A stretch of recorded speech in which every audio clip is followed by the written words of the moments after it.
Bon, c'est cool, vous venez de rentrer chez vous, vous avez fait des plans superbes avec votre drone, vous faites votre montage, votre vidéo est terminée et à la fin, vous trouvez quand même qu'il manque quelque chose par rapport à certaines vidéos que vous avez vues sur le net.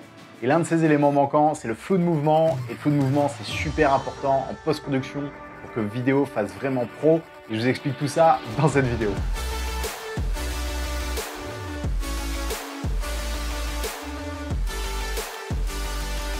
Salut à tous et bienvenue dans Lumetri, j'espère que vous allez bien. Aujourd'hui, vous l'avez vu dans l'intro, on va parler de flou de mouvement et pas le flou de mouvement naturel, mais le flou de mouvement qu'on rajoute en post-production. Avant de commencer, il y a quelques temps, j'ai sorti mon pack de LUT.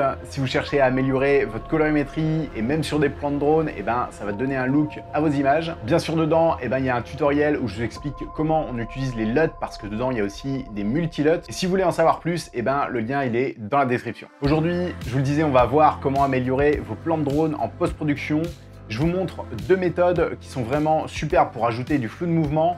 Et ça, peu importe vos plans de drone, ça va fonctionner, peu importe d'ailleurs le drone que vous utilisez. Pour commencer, le flou de mouvement, qu'est-ce que c'est? On a deux types de flou de mouvement. Le flou de mouvement naturel, ça va être celui que vous allez obtenir avec les bons réglages quand vous avez filmé avec votre drone.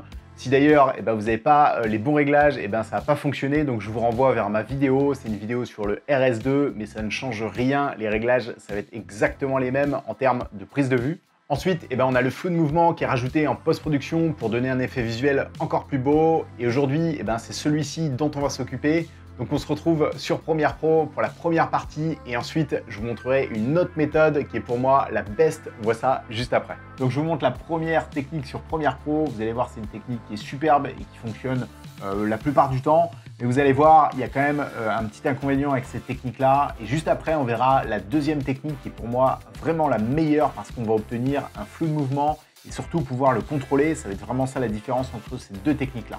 Donc là sur Premiere Pro, j'ai mon clip, je vous le montre une première fois. C'est un des morceaux d'ailleurs de la vidéo que j'ai fait sur 5 mouvements de drone. Si vous voulez améliorer vos mouvements en drone, vous avez le lien qui est juste ici.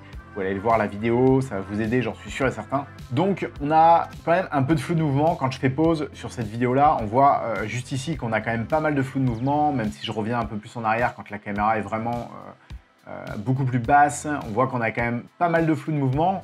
Mais je trouve que ça manque un petit peu quand même. Ça pourrait passer, la vidéo elle est quand même belle comme ça, mais on peut en rajouter un peu. Donc là, ce que je vais faire, c'est que je vais faire CTRL-R. Ça va me permettre de modifier la vitesse. Donc déjà, moi, je vais modifier la vitesse de ce clip-là.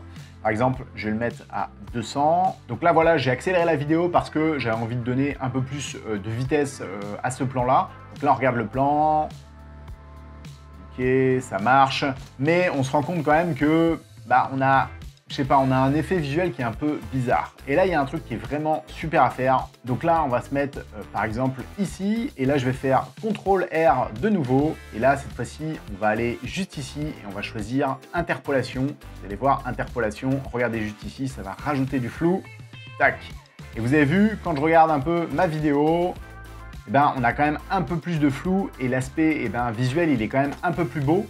Mais quand on regarde après dans les détails, on a quand même des lignes un petit peu parce que interpolation temporelle, en fin de compte, ça va rajouter des images et en plus du flou de mouvement. Donc dans certains cas, ça peut fonctionner. Vous avez juste besoin de faire l'interpolation temporelle et ça va très bien fonctionner.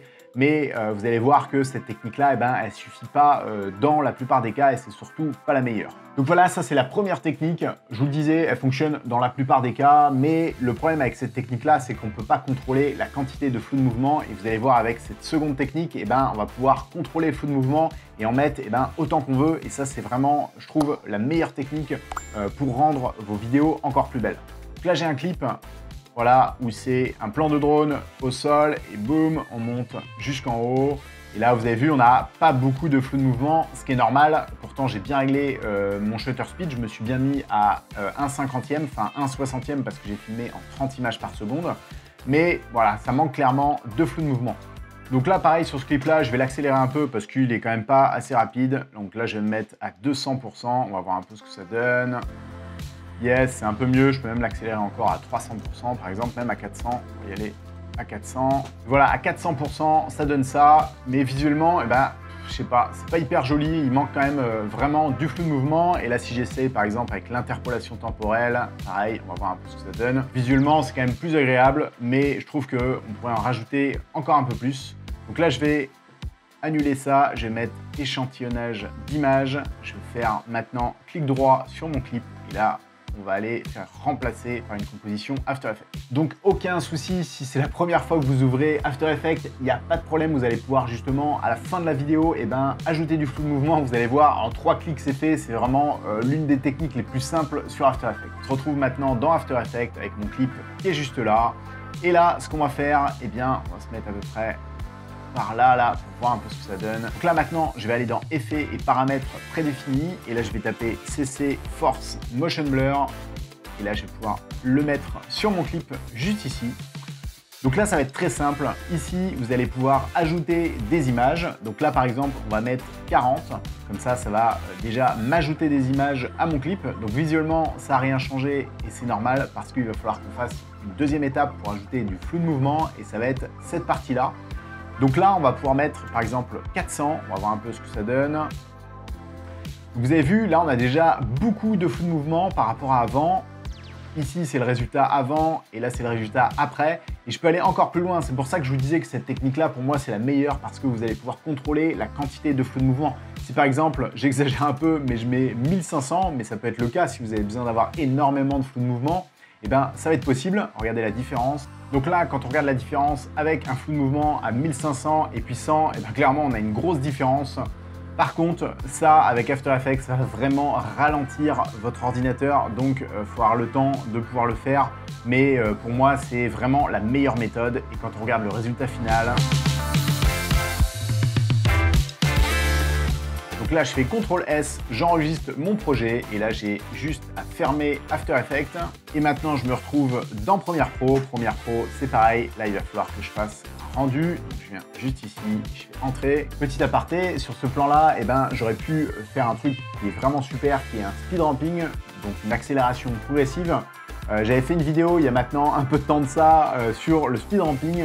C'est une vidéo qui est toujours à jour d'ailleurs parce que c'est toujours les mêmes techniques que j'utilise, plus ou moins.